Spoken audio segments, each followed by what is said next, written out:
Si la parole est à notre collègue Cyril Pellevat pour le groupe Les Républicains. Vous avez la parole. Merci. Merci Monsieur le Président, Monsieur le Premier ministre, Mesdames, Messieurs les ministres, mes chers collègues. Monsieur le ministre de l'Éducation nationale, ce sera une nouvelle question sur les épreuves communes de contrôle continu du baccalauréat qui ont commencé le 20 janvier et qui se déroulent jusqu'à fin février. Ces dernières, et ça a déjà été rappelé, suscitent des manifestations et blocages organisés par des élèves, des professeurs et des syndicats. Ce dimanche 2 février, 166 annulations et reports d'épreuves avaient été signalés. 51 épreuves où tous les élèves n'ont pas pu composer et 148 lycéens où les épreuves ont été sérieusement perturbées. Mon département, la Haute-Savoie, n'est pas épargné et des épreuves ont été annulées, notamment au lycée Berthollet et Forêt à Annecy, au lycée Lachenal à Argonay, et d'autres lycées ont vu leurs épreuves perturbées par les manifestations telles que le lycée des Glières à Annemasse, le lycée Baudelaire à Annecy, ainsi que le lycée Charles-Poncet à Cluses. Nous sommes donc en présence d'épreuves annulées ou reportées, de lycéens qui souhaitaient ardemment passer leurs épreuves et qui n'ont pas pu avoir accès à la salle d'examen avant que l'établissement ne soit bloqué, ou encore d'élèves ayant pu passer leurs épreuves mais qui n'ont pas eu des conditions d'examen optimales, car les bloqueurs ont parfois utilisé des fumigènes, des pétards et de la musique à haut niveau sonore afin de perturber les épreuves. Les élèves et leurs parents ne savent pas quelles seront les modalités pour les examens ayant été annulés, ne savent pas si le barème sera adapté pour les épreuves ayant été perturbées, ou si ces derniers seront repassés ultérieurement.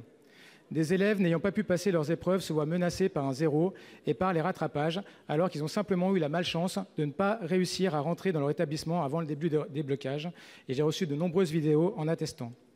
Cette situation est anxiogène pour les élèves et leurs parents qui ne connaissent pas les solutions qui seront mises en place pour pallier à ces perturbations, et de nombreux témoignages font état d'une dégradation de la santé mentale des élèves qui sont dans l'incompréhension totale et extrêmement angoissés vis-à-vis de ces épreuves.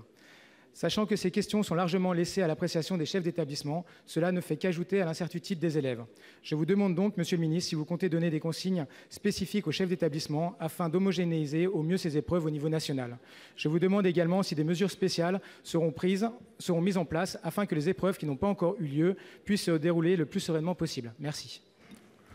Pour vous répondre, la parole est au ministre de l'Éducation nationale et de la jeunesse. Monsieur le Président, Mesdames et Messieurs les sénateurs, Monsieur le sénateur Pellevat, merci pour cette question qui permet de prolonger les questions précédentes. Et d'abord de rappeler ce que j'ai commencé à dire tout à l'heure. 1 million de copies ont déjà été composées sur les 1 700 000 attendus. Les numérisations ont lieu. Dans 85% des établissements, les choses se passent normalement. Donc je le redis, et c'était explicite dans ce que vous avez dit aussi, là où ça se passe mal, c'est parce que des gens, parfois extérieurs, souvent extérieurs, viennent troubler les examens. Et ceci doit être, je crois, condamné clairement.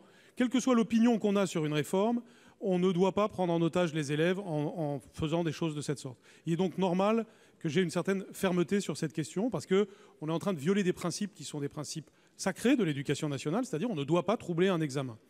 Bien entendu, ce que je viens de dire concerne surtout les adultes, et notamment les adultes extérieurs qui, bien entendu, ne doivent pas commettre des actions illégales. S'agissant des élèves, notre attitude est évidemment de la plus grande bienveillance. Et on va regarder établissement par établissement comment éviter les phénomènes tout à fait non envisageables que vous avez évoqués, c'est-à-dire l'idée qu'un élève puisse avoir 0 parce qu'il aurait été empêché d'entrer dans un établissement. Ceci n'arrivera pas. Je le dis très solennellement, ceci n'arrivera pas. Il y a des reports d'épreuves quand il y a eu des troubles causés de la façon que j'ai indiquée, mais donc ça veut dire que les élèves peuvent revenir, mais un élève qui a été empêché de composer, bien entendu, ne sera pas sanctionné pour cela. Et notre but, c'est évidemment que chaque élève dispose d'une note, ce qui est encore tout à fait possible aujourd'hui, puisque les épreuves s'échelonnent jusqu'à la fin du mois de février. Et encore une fois, la majorité d'entre elles ont été passées. Donc j'appelle tout le monde à un certain calme, à une certaine sérénité sur ces sujets, parce qu'encore une fois, si tout le monde reste calme, serein, chaque élève pourra composer. Il n'y a aucun problème technique qui s'oppose à cela. Donc c'est quand même cela le message qu'il faut d'abord passer avant tout. J'observe d'ailleurs que des associations de parents d'élèves disent substantiellement ce que je viens de dire.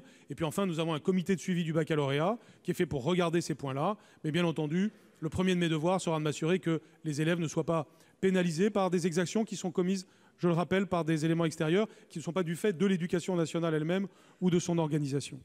Merci, Monsieur le ministre. Nous avons terminé.